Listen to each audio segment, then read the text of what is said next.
bonjour à tous et à toutes. Nous allons aborder dans ce nouveau message, j'allais dire un message qui est en voie de disparition, parce que la révélation dans la bouche du chrétien aujourd'hui a complètement disparu, ou presque.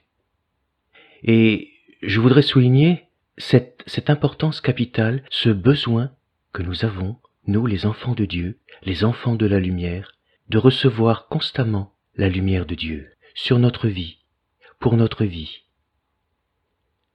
Quand le soleil vient à manquer, le moral n'est plus au beau fixe généralement et le corps paraît dévitalisé. Avez-vous remarqué que dans l'obscurité absolue, nous les humains, nous ne pouvons pas voir. Mais la lumière n'est pas seulement importante pour nous pour cette raison.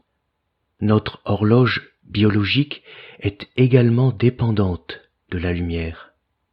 Les plantes, elles, utilisent la lumière comme seule source d'énergie grâce à la photosynthèse. Une plante privée de lumière, par exemple, va s'allonger et devenir très pâle, et faute d'énergie, elle finira par mourir. Eh bien, de la même manière, un des besoins essentiels de notre vie spirituelle, c'est d'être régulièrement éclairé par la lumière de Dieu. Sans elle, nous ne pouvons pas voir les réalités spirituelles. Et si nous ne les voyons pas, nous ne les vivons pas. Du début à la fin des Écritures, nous voyons que la vie est intimement liée à la lumière, et que la lumière est attachée à la parole de Dieu.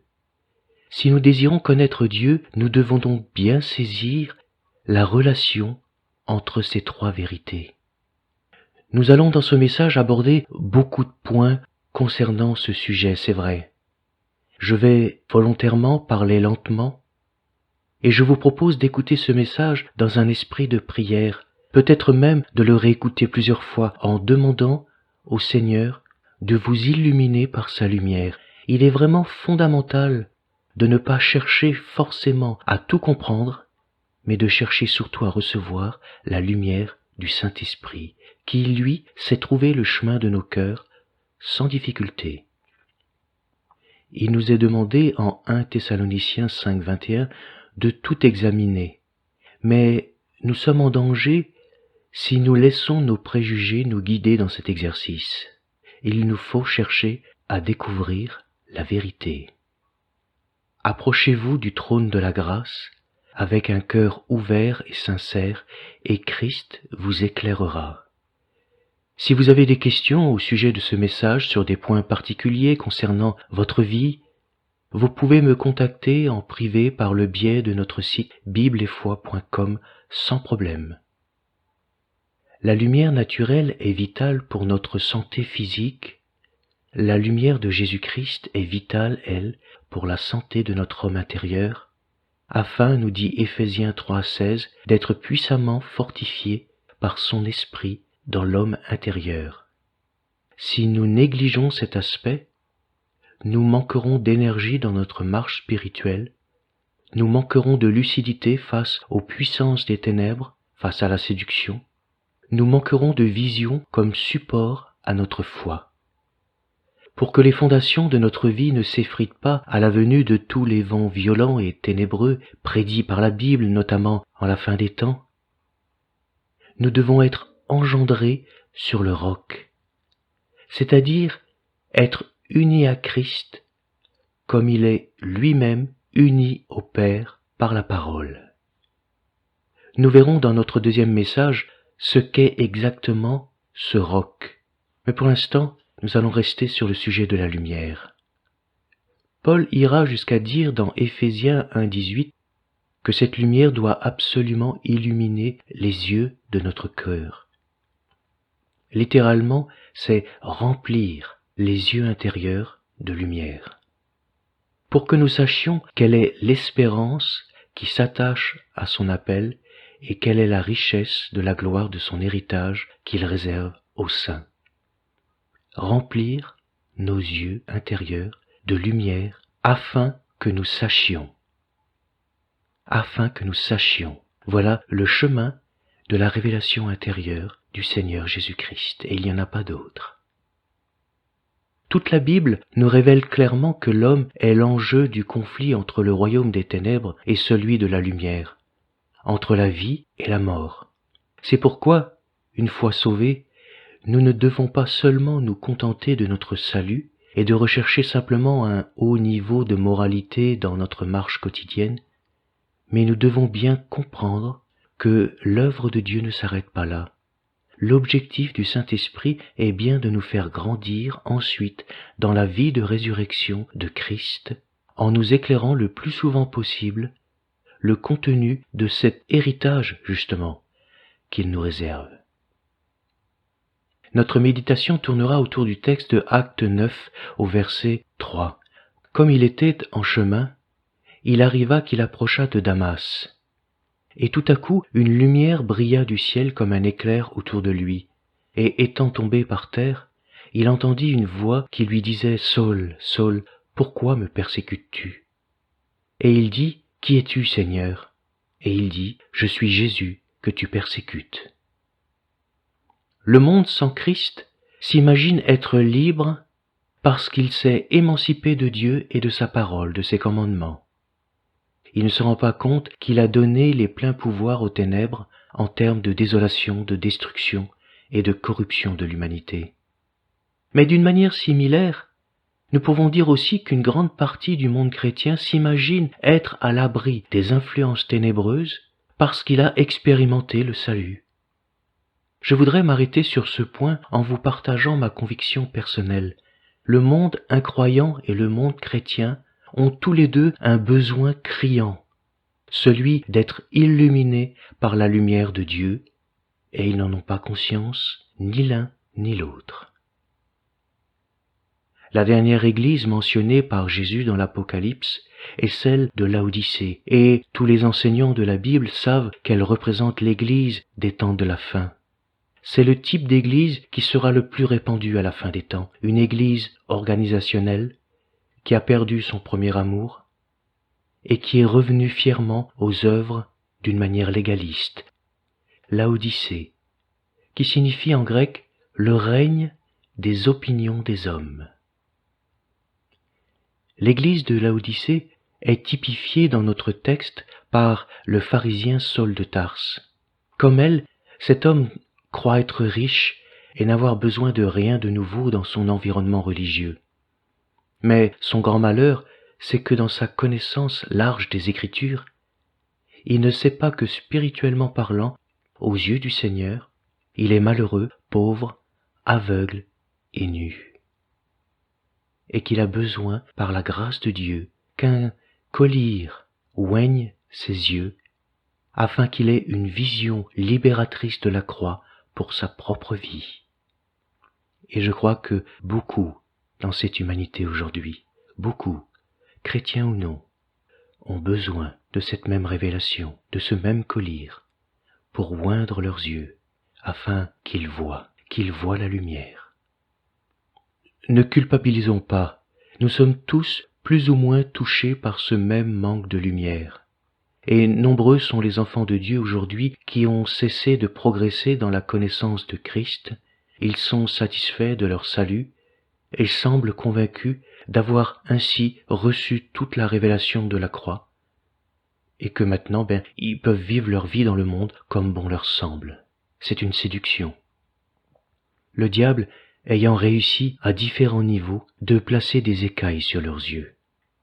Ils ignorent ce qu'est une communion personnelle, ininterrompue, vivante, rafraîchissante avec Christ. Ils ignorent ce qu'est la victoire dans l'épreuve ou la stabilité dans ce qu'ils appellent les creux de vague. Ils ignorent la signification du renoncement et de la crucifixion de leur vieille nature. Ils n'expérimentent que trop rarement cette foi mature qui sait en qui elle a cru et qui sait où elle va, qui vit dans l'invisible et dans l'éternité par l'Esprit Saint. Ils ne connaissent pas Christ comme leur force et leur victoire pour triompher du péché. Oui, ne culpabilisons pas si nous sommes aujourd'hui découragés et frustrés face à notre impuissance à changer ces choses. Et si nous avons fini par prendre notre parti d'une vie spirituelle faible, faite de haut et de bas. La lumière n'en a pas encore fini avec nous. Sommes-nous vraiment certains d'avoir été crucifiés au monde, avec tout ce que cela entraîne dans la vie courante? L'apôtre Paul confessait qu'il ne voulait pas se glorifier d'autre chose que de la croix de notre Seigneur Jésus-Christ, par qui le monde était crucifié pour moi, disait-il, comme je le suis pour le monde. Galates 6, 14. Il ne voulait en aucune manière être rattrapé et accaparé par l'esprit du monde et par sa philosophie, par la soif de posséder, par les affaires ou les plaisirs. Toutes ces choses, en fait, qui s'unissent pour entraîner les chrétiens à combiner l'espérance d'un glorieux avenir dans les lieux célestes avec un présent confortable sur la terre comme Lot. L'esprit de Lot représente la première génération des Israélites dont l'Égypte n'avait pas quitté leur cœur. Écoutez le témoignage d'Étienne. Nos pères ne voulurent pas lui obéir, ils le repoussèrent et ils tournèrent leur cœur vers l'Égypte. Acte 7, 39. L'esprit de Lot est un cœur qui cherche à christianiser certaines logiques mondaines, à christianiser des traditions humaines, même religieuses, qui sont pourtant appelées à être jugées par le feu de la destruction. Il est normal alors que l'esprit de sacrifice et de renoncement ne trouve pratiquement plus aucune place dans leur vie. Cela ouvre une porte toute grande aux séductions des ténèbres, à l'esprit de Laodicée, à la tiédeur. En contemplant la croix par la lumière de Dieu, Paul se savait crucifié au monde. Et ainsi il a vécu en tant que tel dans tous ses choix de vie, jusqu'au bout, et quel qu'en soit le prix, il est resté fidèle à la vision qu'il a eue de la croix par la lumière. Comprenons aussi que s'il a pu le faire, ce n'est pas par ses propres forces. La lumière qu'il avait reçue lui apportait aussi la vie et la force nécessaires pour le vivre. Car la lumière engendre toujours la vie. Qu'est-ce que cela veut dire? Eh bien, qu'il avait compris que, comme Jésus, il devait vivre dans le monde, mais qu'il n'était pas du monde. Il était mort au monde. Il avait compris qu'il devait se retirer des souillures du monde, de la convoitise de la chair, celle des yeux et de l'orgueil de la vie, et se consacrer entièrement à son Maître.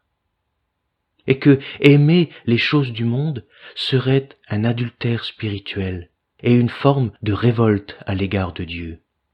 1 Jean 2, 15, 16 nous dit « N'aimez point le monde ni les choses qui sont dans le monde. Si quelqu'un aime le monde, l'amour du Père n'est point en lui, car tout ce qui est dans le monde, la convoitise de la chair, la convoitise des yeux, l'orgueil de la vie, ne vient point du Père, mais vient du monde. » Il ne voulait pas oublier que le monde est le milieu où le mal est entré par la chute et où désormais règne la mort. Le monde qui est tout entier enténébré sous la puissance du malin. C'est le serviteur de Dieu, Watchman Nee, qui écrivait ces paroles. L'histoire de l'exode d'Israël hors d'Égypte nous montre combien il a été difficile au peuple de Dieu de quitter l'Égypte. L'Égypte n'a cessé d'essayer de le retenir encore et encore. Quand les Israélites ont voulu quitter l'Égypte pour la première fois, Pharaon n'a autorisé que les hommes forts à partir. Les jeunes et les vieux devaient rester. Pharaon savait que s'il pouvait garder les jeunes et les vieux, les hommes forts ne pourraient pas aller bien loin. Peu de temps après, il leur faudrait revenir. La stratégie de Satan est de nous empêcher d'avoir une séparation totale et franche avec l'Égypte. Depuis le tout début, Moïse a rejeté les conditions posées par Pharaon. Si nous laissons quelque chose ou quelqu'un derrière nous, nous ne pourrons pas aller très loin. Tôt ou tard, nous ferons demi-tour. Peut-être vous souvenez-vous de ce que Pharaon a dit à Moïse la première fois. Exode 8, 24. Moi, je vais vous laisser partir pour offrir à l'Éternel votre Dieu des sacrifices dans le désert. Puis, il a dit de ne pas trop s'éloigner. La 3e fois, il lui a dit que seuls les hommes forts pouvaient y aller. La 4e fois, il lui a dit que tout le peuple pouvait y aller, à l'exception du bétail et des moutons. Pharaon essayait de les persuader de servir Dieu chez lui en Égypte, tout simplement. C'était son argument principal. Il voulait bien permettre à quelqu'un d'être un enfant de Dieu, de le servir, du moment que celui-ci restait en Égypte. Il savait que si un homme servait Dieu en Égypte, son témoignage serait détruit et qu'à la fin, il serait amené à servir Pharaon. Même s'il désirait être un serviteur de Dieu, il finirait tôt ou tard par devenir un serviteur de sa vieille nature et de Satan. C'est une parole dure, certes. Si vous essayez de servir Dieu dans le monde, vous finirez certainement par être un esclave, par revenir dans un état d'esclavage. Vous devrez fabriquer des briques pour Pharaon, et il ne vous laissera pas partir. Même s'il le fait, il ne vous laissera pas aller bien loin. S'il vous laisse partir, peut-être le permettra-t-il aux hommes forts. Les autres devront rester. Satan connaît bien les paroles de Matthieu 6, 28. Car là où est ton trésor, là aussi sera ton cœur. Le trésor et la personne sont inséparables. Il savait que si Pharaon gardait le bétail et les moutons, le peuple n'irait pas loin. Le peuple suivait peut-être le bétail et les moutons, mais Dieu voulait que le bétail et les moutons suivent le peuple. Il voulait que le peuple soit délivré du trésor. Lorsqu'une personne est sauvée, elle doit partir vers le désert, avec tous ses biens. Sinon, elle retournera peut-être vers l'Égypte, attirée par elle, et il n'y aura pas de séparation d'avec le monde. Le commandement de Dieu, c'est que ceux qui le servent doivent se séparer du monde. J'ai trouvé les paroles de ce frère lumineuses. Mais il y a aussi une autre conséquence qui nous échappe lorsque nous nous mélangeons à certaines idéologies mondaines, lorsque nous cédons aux convoitises de notre chair, fussent-elles les plus insignifiantes, les plus légitimes. Eh bien, il se passe dans notre vie spirituelle ce que j'appelle le raccommodage du voile du temple. Le voile qui a été déchiré à la crucifixion de Christ et qui nous donne accès au lieu très saint. Lorsque nous cédons aux convoitises de notre moi, de notre âme, de notre volonté, eh bien, ce n'est plus Christ qui vit alors en nous, c'est nous-mêmes qui reprenons le contrôle. Alors bien sûr, ça ne veut pas dire que le Seigneur est parti de nos vies, qu'il nous a abandonnés, mais cela veut dire que lorsque nous vivons pour satisfaire nos propres intérêts, nous mettons Christ de côté. Nous mettons la lumière qui est seule capable de nous éclairer et de nous montrer le chemin de l'éternité et surtout de notre héritage en Christ, nous le mettons de côté. Car la chair a des désirs contraires à ceux de l'esprit, et l'esprit en a de contraires à ceux de la chair. Ils sont opposés entre eux. Galates 5, 17. C'est pour cela encore que l'apôtre Paul dira aux Corinthiens: qu'y a-t-il de commun entre la lumière et les ténèbres? 2 Corinthiens 6, 14. Car nous sommes le temple du Dieu vivant. Nous sommes le temple, et il y a en nous un voile qui a été déchiré par la puissance de Dieu, mais un voile qui se remet en place lorsque notre chair prend le commandement de notre vie. Lorsque nous cédons aux désirs de notre vieille nature, même dans les choses spirituelles, le voile déchiré qui nous permettait d'entrer librement dans le lieu très saint, ce premier amour que nous avons vécu, se referme inévitablement. Alors la lumière de la présence de Dieu se fait de moins en moins éclatante dans notre cœur. Ce n'est pas Dieu qui fait cela, ce sont les conséquences de nos choix. Elles sont remplacées par une forme de ténèbres religieuses aux couleurs de Laodicée.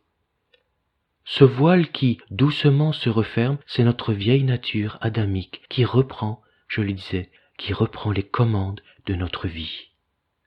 Or, la chair ne peut pas hériter les choses spirituelles. Et quand le voile se reforme, eh bien la lumière éclatante de la Shekinah dans notre cœur, c'est-à-dire la présence de Dieu dans le lieu très saint, se voile petit à petit. La lumière de la Shekinah étant aussi la vie de l'arbre de vie qui nourrit notre homme intérieur, la vie de Christ. Si son accès nous est tout à nouveau voilé, ainsi nous nous fanons doucement, comme une plante qui est cachée de la lumière du soleil. Il y a alors en nous comme une impression de mort spirituelle, un sentiment de sécheresse, de ténèbres spirituelles. Et là, aucun système religieux ne peut nous être d'aucun secours, car la seule chose qui peut nous en délivrer, c'est la croix. C'est de revenir à la croix et d'être éclairé par le Saint-Esprit sur notre chair qui est morte avec celle de Christ sur la croix. Je m'explique. Au début de ma vie chrétienne, quand je vivais ces moments-là, je ne comprenais pas encore qu'il me fallait différencier les activités de l'âme et de l'esprit. Je ne connaissais pas encore ce principe de Dieu. Le Seigneur n'avait pas encore agrandi ma vision de la croix. J'en étais qu'au salut. Les seuls conseils extérieurs que je recevais des uns et des autres m'encourageaient à vaincre, certes, mais plutôt par mes propres forces. Et bien sûr, je vivais échec sur échec, jusqu'à ce que le Seigneur me fasse grâce, que je revienne dans la présence, et que les choses recommencent. C'était un éternel recommencement, des hauts et des bas. Je m'imaginais alors que mon péché me voilait la face de Dieu, ou qu'il m'avait abandonné pour une raison ou pour une autre, ou que je n'étais pas assez spirituel, et j'étais très frustré à la fois de son absence et de mon impuissance et de mes incompréhensions. J'ai dû apprendre que la seule véritable façon de trouver et de garder la lumière de la vie en Jésus-Christ, même au sein de la fournaise, c'est lorsque Dieu nous rencontre lui-même dans sa lumière, pour nous donner une vision juste et libératrice de la croix. Lorsqu'il nous débarrasse de notre religiosité pour se dévoiler à nous tel qu'il est vraiment, alors toute forme d'insatisfaction disparaît parce que sa puissante vie de résurrection prend le relais. Nous sommes sur le roc. Nous sommes sur le roc et aucune tempête, aucun vent violent ne peut nous déstabiliser, et cette grâce ne vient pas de nous, elle vient de notre Père. Aujourd'hui, lorsque je laisse ma vieille nature reprendre le dessus, le voile sur la présence de Dieu semble se refermer. Je me rends compte que je me suis laissé égarer dans telle ou telle voie, en donnant plus d'importance pour telle ou telle chose, des choses qui ne sont pas prioritaires pour ma foi. Alors le Saint-Esprit me le fait comprendre. Je dois urgemment m'employer à chercher de tout mon cœur les choses d'en haut, aspirer à sa grâce, vouloir abandonner le monde, tout en y vivant. Sa lumière ne tarde pas alors à m'environner tout à nouveau. Je contemple à nouveau, par sa grâce, la mort du Seigneur, et donc sa victoire. Tous les mensonges de l'ennemi disparaissent à la lumière. Je retrouve la vision que Dieu m'a accordée à la croix, et ébloui par la lumière éclatante et libératrice de la Shekinah, je me vois crucifié au monde, crucifié au péché et à moi-même, vivant en vainqueur pour Christ, assis avec lui dans les lieux célestes. Frères et sœurs, la présence de Dieu ne vient pas comme une récompense de nos efforts. Elle ne vient pas non plus pour bénir les désirs de notre chair. Ça, c'est une chose impossible. Elle nous est accordée comme un accomplissement de sa grâce et de sa miséricorde pour nous rendre semblables à Christ. C'est sa volonté. La vision que Dieu donne est porteuse de vie. Elle a en elle la semence de vie, qui produit la puissance de la résurrection sans que l'homme n'y participe de quelque manière que ce soit, à part peut-être en aspirant à cette grâce de tout son cœur. Gratuitement, par la foi en sa grâce toute suffisante. Avons-nous oublié que Dieu se nomme aussi Yahvé-Jiré, qui signifie l'Éternel pourvoira? C'est lui qui pourvoira, c'est lui qui nous donnera ce qu'il a tant trouvé en nous. Le moi est un voile opaque qui nous cache la présence de Dieu. Il ne peut être enlevé que par une expérience spirituelle, jamais par simple instruction de la doctrine seulement. La connaissance intellectuelle ne suffit pas dans ces choses. Il faut une intervention de Dieu, il doit se faire en nous une œuvre de la lumière de Dieu pour sa destruction, afin que nous soyons vraiment libres et vainqueurs. Inviter la croix dans nos prières à faire ce travail mortel en nous revient à laisser toute liberté au Créateur pour parfaire cette nouvelle création que nous sommes. C'est pour cette raison que je cite maintenant ces paroles de l'apôtre Paul.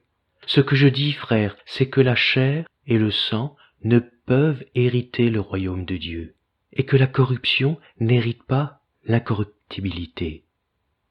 Il est clair que notre chair est corrompue, et que ce n'est pas elle qui héritera les trésors spirituels qui nous sont en réserve. C'est notre esprit. Paul nous dit ici pourquoi le Seigneur doit nous débarrasser de notre vieille nature, pourquoi elle doit mourir. Elle ne peut hériter les promesses de Dieu, je le répète, mais je le répéterai encore. Comme la première génération des Israélites n'ont pu hériter de Canaan, parce qu'ils n'ont pas voulu renoncer à eux-mêmes, afin d'être débarrassés de cette vieille nature corrompue qui les ramenait sans cesse à l'Égypte. Dès qu'une épreuve surgissait, ils murmuraient contre Dieu, contre Moïse, pour en être délivrés, débarrassés, sans chercher à comprendre le pourquoi du comment, comme des bébés qui piquent leur colère jusqu'à ce que la maman les soulage. Souvent insatisfaits de leur condition de vie, ils mettaient sans cesse leur Dieu à l'épreuve. C'est une des raisons pour laquelle il se trouve beaucoup de chrétiens qui ne sont pas satisfaits dans leur vie spirituelle. Ils cherchent à marier coûte que coûte leur vieille nature avec les choses sacrées. Mais comme nous pouvons le voir dans toute la Bible, il ne peut pas y avoir d'association entre la lumière et les ténèbres. 2 Corinthiens 6,14. Laodicée ne peut pas marcher par l'Esprit, que le Seigneur puisse nous éclairer pour que nous comprenions cette vérité. Mais lorsque tout à coup la lumière de Dieu brille du ciel comme un éclair autour de notre cœur, alors tout change, tout devient nouveau. Nous sommes conviés dans la présence du roi des rois, nous nous accaparons des promesses déjà accomplies de Canaan, notre héritage, nous entrons dans la plénitude de Christ, lorsque Dieu illumine le Christ en nous, comme étant notre précurseur, nous entrons dans sa gloire pour y demeurer, nous entrons dans le lieu très saint, dans le temple de notre cœur. Dans un prochain message, nous verrons aussi comment Christ nous introduit dans un sacerdoce éternel selon l'ordre de Melchizedek, pour tous ceux et celles qui ont soif de servir Dieu et de savoir, de comprendre quel est notre véritable service. Nous avons à découvrir tous les trésors, tous les secrets que la croix contient encore pour nous aujourd'hui. Au-delà du salut, toute la portée de notre héritage dans les desseins de Dieu pour notre vie terrestre et pour la céleste. La mort de Christ entraîne la mort de notre chair, qui en Jésus est clouée à la croix. Le jugement qui est tombé sur lui a englouti notre vieille nature pour nous en libérer. Nous ne pourrons jamais expérimenter une identification vivante à Christ, régnant dans les lieux célestes, si nous ne sommes pas d'abord identifiés à lui dans sa mort sur la croix. Ce n'est pas l'excellente organisation ou la saine doctrine d'une Église qui donne la vie. Ce ne sont pas les efforts humains qui vont faire que les familles chrétiennes vont briller par l'Évangile dans l'obéissance et la sainteté. C'est Christ seul, le Christ vivant, le puissant vainqueur qui, par la puissance de sa vie, a fait de nous une nouvelle création. Lui seul est capable de faire de nous un phare pour les nations. Il nous faut recevoir la vision de Dieu par sa lumière, pour le contempler tel qu'il est dans les cieux. Pour cela, il n'y a qu'un seul médicament, un seul chemin, un seul collyre, c'est sa lumière. Le psaume 36, verset 9, nous dit que « Car auprès de toi est la source de la vie. Par ta lumière, nous voyons la lumière. » Je le relis. car auprès de toi est la source de la vie. Cette vie que tous les enfants de Dieu et que tous les incroyants cherchent d'une manière imparfaite, cette vie éternelle. Par ta lumière, nous voyons la lumière. La relation entre la source de la vie à laquelle nous aspirons tous et toutes, c'est-à-dire la plénitude de Christ, et le moyen utilisé par Dieu pour nous y faire entrer, est établi ici. C'est sa lumière, sa propre personne, sa propre nature qui nous donne, car Dieu est lumière, et qu'il n'y a point en lui de ténèbres, car auprès de toi est la source de la vie. Par ta lumière, nous voyons la lumière, frères et sœurs, vous qui cherchez la source de la vie, vous qui cherchez à être enivrés de la vie de Christ, remplis, désaltérés par la vie de Christ. C'est par sa lumière que vous verrez la lumière. Lorsque nous nous sommes donnés au Seigneur, peut-être avons-nous lu ou entendu une parole qui nous a interpellés au plus profond de nous, mais c'est bien une révélation de Dieu qui nous a fait passer de la mort à la vie, oui ou non. C'est pas une parole d'homme seulement, c'est un acte divin. Une chose nous a été accordée à travers laquelle nous avons pris conscience que nous étions pécheurs et sauvés de la condamnation en Christ.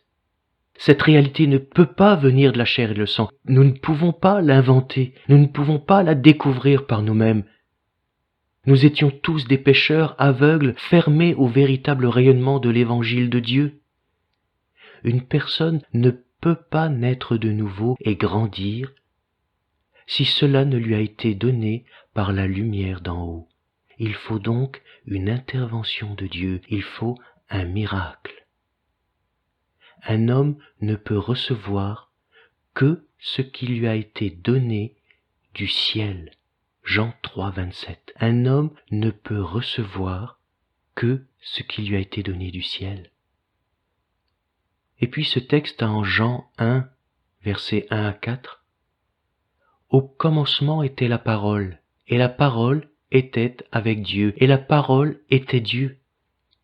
En elle était la vie, et la vie était la lumière des hommes. Nous revenons à cette relation étroite entre la parole, la vie et la lumière. Voilà ce qui doit faire autorité dans l'Église du Seigneur. Au commencement de chaque vie chrétienne, de chaque famille chrétienne, de chaque communauté chrétienne, de chaque œuvre, il faut le règne de la parole, de la vie et de la lumière. Une pensée m'a interpellé en lisant le début de la Genèse. Il est écrit dans les chapitres 1 et 2 qu'avant toute création, Dieu avait commandé que la lumière soit. Lorsque la lumière s'installa, elle jugea les ténèbres au sens dispersion, délivrance, et commença à dispenser la vie. Nous avons là un type de la croix. C'est seulement après, au 3e jour, que la vie végétale apparut. Vous comprenez? La vie provient de la lumière, et la lumière provient de la parole prononcée, c'est-à-dire la révélation. Dieu qui s'est révélé à sa création par sa parole, par la vie, par la lumière, veut le faire pour chacun d'entre nous. La grâce provient du jugement de Dieu sur notre vie. Il juge ce qui est ténèbres pour le remplacer par la lumière. Ensuite, au 4e jour, Dieu créa le soleil, la lune et les étoiles. Et une vie plus forte apparut. Les oiseaux, les poissons, le bétail et toutes sortes d'animaux, mais aussi la vie de l'homme fait à l'image de Dieu. Enfin, le 7e jour, Dieu qui était représenté par l'arbre de vie apparut. Dieu qui est la lumière la plus élevée a produit la vie la plus élevée qui est la vie divine. L'apparition des différentes sortes de vie, les unes après les autres, montre que la vie suit toujours la lumière. Cela symbolise que la vie dont nous avons besoin commence avec la lumière. et qu'elle devient plus élevée au fur et à mesure que la lumière devient plus forte dans notre vie. C'est ainsi que Christ est formé en nous, non pas seulement par la doctrine, non pas seulement par une bonne connaissance biblique, mais par la lumière. C'est un miracle, c'est une intervention de la parole du Créateur. Plus Dieu pourra prononcer ses paroles sur notre vie, plus la lumière engendrera la vie. C'est comme si j'entendais le Seigneur me dire en cet instant, « Veux-tu plus de moi? Cherches-tu les choses d'en haut? Aspires-tu à la perfection? Es-tu résolu dans ton cœur à t'approprier le maximum de ce que Dieu t'offre en Jésus-Christ? Ou ton esprit est-il accaparé ailleurs comme Marie? Alors sache que tous tes talents personnels, toutes tes prières, tous tes jeûnes ne suffiront pas. Il te faut ma grâce. Ce n'est que le cœur crucifié au monde, assoiffé du Dieu vivant, qui pourra saisir la valeur pratique de ma lumière. Avez-vous remarqué que l'homme a été créé à l'image de Dieu après que la lumière ait accompli son œuvre? Nous qui cherchons à être édifiés selon la véritable image de Dieu, cherchons la lumière. Aspirons à être éblouis par le soleil de justice. Le Seigneur nous en montre le chemin. Alors nous mourrons à nous-mêmes et à toutes nos idoles, à nos fausses images religieuses, et nous obtiendrons certainement par sa grâce, dans tout notre être, la révélation de la véritable image de Dieu. Alléluia. Paul demande aux Colossiens de chercher les choses d'en haut et de s'affectionner aux choses d'en haut et non à celles qui sont sur la terre. C'est à des chrétiens qu'il parle, n'est-ce pas? C'est une exhortation pour des croyants. Nous allons le lire. Si donc vous êtes ressuscités avec Christ, cherchez les choses d'en haut où Christ est assis à la droite de Dieu. Affectionnez-vous aux choses d'en haut et non à celles qui sont sur la terre, car vous êtes morts et votre vie est cachée avec Christ en Dieu. Colossiens 3, 1-3. Si Paul incite des croyants qui ont déjà découvert le salut en Jésus-Christ à chercher ainsi les choses d'en haut, c'est bien parce qu'il existe encore des réalités spirituelles à découvrir, oui ou non? Où en sommes-nous avec ces bénédictions qui nous attendent en plus de notre salut? Croyons-nous qu'il y a dans les cieux un Dieu qui révèle encore ses secrets? Daniel 2, 28. Des expériences spirituelles qui nous sont encore cachées? Et puis cet autre texte, cette fois, c'est aux Éphésiens qu'il parle. Béni soit Dieu, le Père de notre Seigneur Jésus-Christ, qui nous a bénis de toutes sortes de bénédictions spirituelles dans les lieux célestes en Christ. Pas seulement matérielles. Le monde court après le matérialisme, et cette course effrénée est tellement ancrée dans l'Église. Non, là je parle de toutes sortes de bénédictions spirituelles dans les lieux célestes en Christ. Éphésiens 1:3. Il parle bien de bénédictions spirituelles de toutes sortes, en plus de notre salut, ne croyez-vous pas? Et puis un dernier verset, semez selon la justice, moissonnez selon la miséricorde. Défrichez-vous un champ nouveau. Il est temps de chercher l'Éternel jusqu'à ce qu'il vienne et répande pour vous la justice. Osée 10, verset 12. Malheureusement, Satan a réussi à persuader Adam de changer l'ordre des choses en choisissant par lui-même. Et l'homme devint corrompu par le péché. Dès cet instant, Dieu n'eut d'autre solution que de bloquer le chemin de l'arbre de vie. C'est dans ces circonstances qu'un certain degré de vie du 7e jour fut caché à l'homme. Toutefois, un temps donné, dans le monde religieux du judaïsme, on pourrait dire informe et vide, comme au début à la création, destiné pourtant à être lumière pour les nations, Dieu dit que la lumière soit et la lumière fut. Genèse 1, 3, nous avons là le cœur de la grâce d'un Dieu qui veut se révéler à sa création. Dieu dit, pas un tel ou un tel, pas telle doctrine, tel système religieux, telle église, non. Dieu dit que la lumière soit, et la lumière fut, la parole, la lumière et la vie. Ainsi naquit Jésus-Christ sur la terre, Dieu devenant chair pour séparer lumière et ténèbres, afin de donner la vie. Il a dit, je suis la lumière du monde. Celui qui me suit aura la lumière de la vie, la lumière de la vie. Dieu dit que la lumière soit, et la lumière fut, et il vit que ces choses étaient bonnes. Genèse 1:3. Ainsi parut l'Église. Ainsi parut aussi l'apôtre Paul, sorti de Saul de Tarse. Ainsi apparut Abraham, sorti d'Abraham. Ainsi parut Israël, sorti de Jacob. Ainsi apparut Pierre de Simon, fils de Jonas, et tant d'autres, et tant d'autres. Ainsi parut notre propre existence en Christ. Dieu vit que la lumière était bonne, et Dieu sépara la lumière d'avec les ténèbres. La lumière détruisit l'ancienne création chez chacun d'entre nous. C'est quelque chose qui est fait, et engendrer une nouvelle destinée à retrouver le chemin de l'Éden, pour se nourrir tout à nouveau de la manne céleste. Je veux parler du fruit de l'arbre de vie. Même en tant que serviteur et disciple engagé, la lumière a toujours quelque chose à dévoiler au Saul de Tarse qui se cache en nous. Malheur à moi, nous dit Ésaïe 6:5. Je suis perdu, car je suis un homme dont les lèvres sont impures. J'habite au milieu d'un peuple dont les lèvres sont impures, et mes yeux ont vu le roi, l'Éternel des armées. Luc 5:8.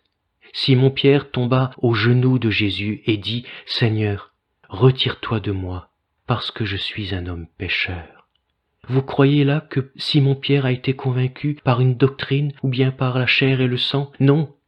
C'est une révélation de Dieu, c'est une révélation de la sainteté de Dieu, idem pour Ésaïe. Et Job 42:5 qui nous dit, « Mon oreille avait entendu parler de toi, mais maintenant mon œil t'a vu. C'est pourquoi je me condamne et je me repens sur la poussière et sur la cendre. » Ce qui est merveilleux pour nous, c'est que la venue du Seigneur Jésus sur la terre signifiait donc que la lumière du 7e jour, accompagnée par la vie du 7e jour, était à nouveau disponible à l'homme. Ce qui est merveilleux pour nous, c'est que la venue du Seigneur Jésus sur la terre signifie donc que la lumière du 7e jour, accompagnée par la vie, par la puissance de la vie du 7e jour, était à nouveau disponible à l'homme. Car manifesté parmi les hommes, tous ceux qui croient en lui et le reçoivent par la foi, reçoivent l'arbre de vie en eux, afin de pouvoir tout à nouveau en manger le fruit. Manger du fruit de l'arbre de vie, c'est prendre Dieu comme provision quotidienne, dans les jours bons ou difficiles. C'est apprendre à vivre en dépendant entièrement de lui, c'est être vivifié par sa vie de résurrection, sans que les circonstances extérieures viennent troubler cette union sacrée en quoi que ce soit. La vie chrétienne a besoin d'une nourriture appropriée spirituellement parlant. Jean 6:57 nous dit « Ainsi celui qui me mange vivra par moi ». Le plan initial de Dieu est ainsi accompli. Nous sommes devenus par la foi en Christ une nouvelle création éclairée par la gloire de Dieu et alimentée en vie par l'arbre de vie. Voilà le chemin de la vie pour nous, frères et sœurs. Voilà le chemin de toute libération intérieure, de toute délivrance du péché et de Satan. Alléluia. Il faut donc une aide extérieure à l'homme pour arriver à une communion plus authentique, plus complète, plus durable, plus profonde. Et Dieu n'a pas attendu que les ténèbres accomplissent leur œuvre sans réagir. De toute éternité, l'idée de lumière a toujours existé dans la pensée de Dieu. L'illumination par la lumière divine est souvent employée dans la Bible comme une métaphore pour démontrer la volonté de Dieu d'éclairer et de libérer sa création de toutes ténèbres, et particulièrement le cœur humain. Dieu va le faire au monde en révélant la lumière de la vie, Jésus-Christ. Et Dieu le fait dans notre vie à tous, à toutes, en nous révélant toujours plus Jésus-Christ dans sa mort et sa résurrection, que celui et celle qui cherchent la vie aspirent à la lumière de la parole.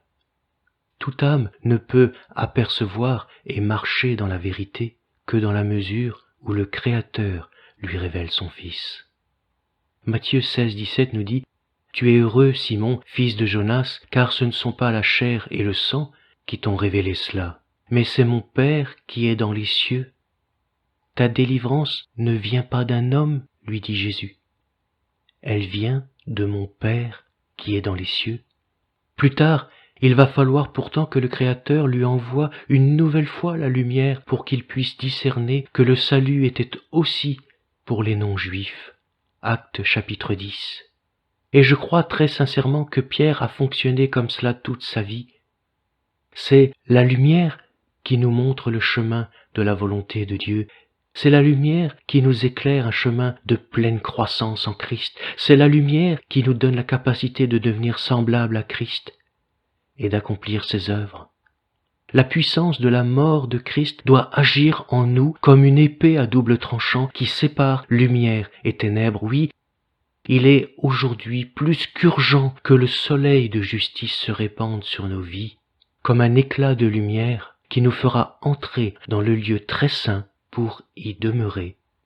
Voilà pourquoi le voile déchiré est une expérience spirituelle, je dis bien une expérience spirituelle, indispensable pour tout chrétien, en plus du salut, par la grâce, la miséricorde et la lumière de Dieu. Quand je dis en plus du salut, bien sûr vous comprenez bien que je parle là de quelque chose qui est inclus dans le plan rédempteur de Dieu.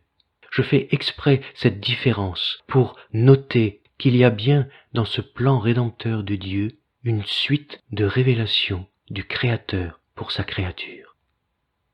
Toute grâce excellente et tout don parfait descendent d'en haut, nous dit Jacques 1, 17, du Père des Lumières, chez lequel il n'y a ni changement, ni ombre de variation. Vous avez noté? Le Père des Lumières peut faire de nous un chrétien, une chrétienne, chez lesquels il n'y a ni changement, ni ombre de variation, par la foi, dans les jours bons, dans les jours difficiles. Quelle que soit la tempête, la fournaise, ni changement, ni ombre de variation. Jamais vous n'auriez pu convaincre Saul de Tarse d'accepter le christianisme par des arguments. Jamais vous ne l'auriez introduit par la crainte ni par les raisonnements de la sagesse humaine ou en l'attendrissant par un évangile laxiste pour qu'il devienne chrétien. Pour faire sortir cet homme du judaïsme, il a fallu quelque chose qui n'existe pas sur la terre, quelque chose que l'homme ne possède pas, qu'il ne peut inventer. Quelle pensée précieuse, n'est-ce pas? Ainsi, celui qui est uni au Christ est une nouvelle création. Ce qui est ancien a disparu, voici ce qui est nouveau est déjà là. Et dans cette nouvelle création, seule la lumière qui émane de Dieu a autorité pour rendre le croyant capable de reconnaître et de saisir Christ et son œuvre, et tous les traits de la nature de Dieu de manière correcte, une image juste de Dieu, afin de devenir un vainqueur. C'est l'image juste d'un Christ vainqueur et régnant, ayant tout accompli, objet de toute bénédiction qui se réalisera peu à peu à notre esprit et se concrétisera progressivement. Encore une fois le psaume 36 verset 9, « Par ta lumière, nous voyons la lumière. » Et c'est parfaitement le cas. Quel bonheur immense, bien-aimé, quand, dans la lumière de la parfaite révélation de Dieu, nous pardonnons et oublions toute offense comme Dieu a oublié les nôtres en Christ. Nous ne cherchons plus à obtenir ce que nous voulons, mais seul ce que Dieu veut prend de l'importance. Perdre sa vie pour la retrouver en Christ, renoncer à soi-même pour gagner Christ, prend toute sa valeur et nous conduit à une connaissance vivante de Dieu, de victoire en victoire. Disparaître entièrement dans l'union de ce qu'il est lui-même, c'est cela le ciel. et c'est cela qui fait partie de notre héritage terrestre. Que le nom de Jésus-Christ soit béni. Grâce et bénédiction pour votre vie. Prions ensemble. Père, dans ton amour et dans ta grâce, tu répands ta lumière maintenant sur nos vies. Tu illumines pour nous l'œuvre de ton Fils. Tu nous fais tomber à genoux pour mieux nous élever vers toi. C'est uniquement par ta lumière que nous verrons la lumière. Cette prière est depuis longtemps accomplie dans les cieux, je le sais. Qu'elle se manifeste donc au plus grand nombre d'entre nous. Brise en nous ce qui te gêne. Occupe-toi de tout ce qui est une entrave à ta seigneurie absolue. Fais tomber les écailles de nos yeux, Seigneur, crée toi-même en nous, par la révélation de Jésus-Christ, ce qui t'est agréable. Car à toi appartiennent le règne, la puissance et la gloire pour les siècles et les siècles. Amen.